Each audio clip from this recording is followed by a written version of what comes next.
Hello students, আমি live দিয়ে এসেছি তোমাদের লাইফের লাইফ সায়েন্স নিয়ে ডিসকাস করতে। আমি আজকে তোমাদের ক্লাস 10-এর লাইফ সায়েন্সের অযৌন জননের কোরকোদ্গমটা পড়াবো। তা কোরকোদ্গম বা বার্ডিং এটা হচ্ছে অযৌন জননের একটা পদ্ধতি। তোমরা এর আগে বিভাজন পড়েছো, সেখানে দ্বিবিভাজন পড়েছো, বহু বিভাজন পড়েছো। কোরকোদ্গম বা বার্ডিং ইস্ট বা হাইড্রার ক্ষেত্রে আমরা দেখতে পাই যে বার্ডিং শব্দটা এসছে বার্ড থেকে, মানে কুঁড়ি, মানে কোরক সৃষ্টি হওয়া বা কুঁড়ি সৃষ্টি হয়ে, অর্থাৎ দেহের বাইরে একটা অতিরিক্ত অংশ তৈরি হবে।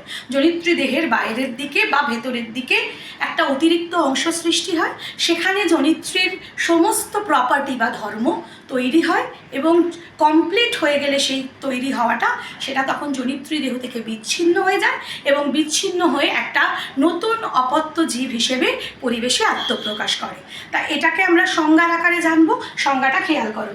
দেখো, কোরকোদ্গমের সংজ্ঞায় বলছে যে বিশেষ প্রকার অযৌন জনন পদ্ধতিতে জনিত্রী জীবদেহের কোনো প্রবর্ধিত দেহাংশ, প্রবর্ধিত মানে অতিরিক্ত দেহাংশ স্বতঃস্ফূর্তভাবে বিচ্যুত হয়ে অপত্য জীবদেহ সৃষ্টি করে, তাকে কোরকোদ্গম বা বার্ডিং বলে। এটা আমরা দেখতে পাচ্ছি কোথায় না, ছবিতে দেখো, ইস্ট এবং হাইড্রার ক্ষেত্রে। দেখো ইস্টে কি হয়েছে, ইস্টে এটা হচ্ছে একটা ইস্টের কোষ, তাতে একটা নিউক্লিয়াস রয়েছে। ইস্টের দেহে একটা প্রবর্ধিত অংশ বা প্রবর্ধক বা কোরক তৈরি হয়েছে। সেই কোরকের মধ্যে ইস্টের নিউক্লিয়াসটা আস্তে আস্তে বিন্যস্ত হচ্ছে, মানে চলে যাচ্ছে কিছুটা করে অংশ, এবং এর মধ্যে যাওয়াটা কমপ্লিট হলে তখন ইস্টের এই কোরকটা আর অপত্যটা আলাদা থাকছে, এখনও বিচ্ছিন্ন হয়নি এই ছবিতে। পরবর্তীকালে এটা কিন্তু বিচ্ছিন্ন হয়ে যাবে, মানে এটা আলাদা হয়ে যাবে আর আরেকটা আলাদা হয়ে যাবে, মানে জনিত্রী আর অপত্য আলাদা আলাদা হয়ে যাবে। তাহলে এটা হলো অপত্য ইস্ট তৈরি হলো এইভাবে ইস্টের কোরকোদ্গম পদ্ধতিতে। হাইড্রার ক্ষেত্রে দেখো, হাইড্রার ক্ষেত্রে এটা হচ্ছে পরিণত হাইড্রা। পরিণত হাইড্রার বাইরের দিকে কোরকটা তৈরি হয়, বাইরের দিকে বলে এটাকে বলা হয় এক্সোজেনাস বার্ড। এক্সো মানে বাইরে, মানে বাইরের দিকে তৈরি হলো সেই বার্ড, প্রবর্ধকটা বা কোরকটা যেই তৈরি হলো, সেখানে কিন্তু হাইড্রার অংশগুলোও তৈরি হচ্ছে। দেখো হাইড্রার যে কোর্শিকা, মুখছিদ্র, এই যে এইগুলো দেখো এখানেও তৈরি হচ্ছে এই অনুরূপ অংশ।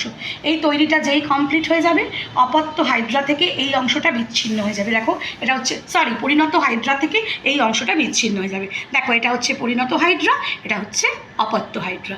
সেটাই আমি লেখায় লিখেছি। দেখো, ইস্ট মাতৃকোষের অসমান বিভাজনের ফলে ক্ষুদ্র প্রবর্ধকের মতো কোরক সৃষ্টি হয়। দেখো হয়েছে, যার মধ্যে নিউক্লিয়াস বিন্যস্ত থাকে। দেখো নিউক্লিয়াসটা বিন্যস্ত হচ্ছে, পরবর্তীকালে মাতৃদেহ থেকে কোরকটি বিচ্ছিন্ন হতে নতুন ইস্ট সৃষ্টি হয়। দেখো এই যে নতুন ইস্ট সৃষ্টি হচ্ছে, এই যে দশাটা, এটাকে বলছে টরুলা দশা। ইস্টের ক্ষেত্রে এগুলো তোমরা পরবর্তীকালে আরও ভালো করে পড়বে।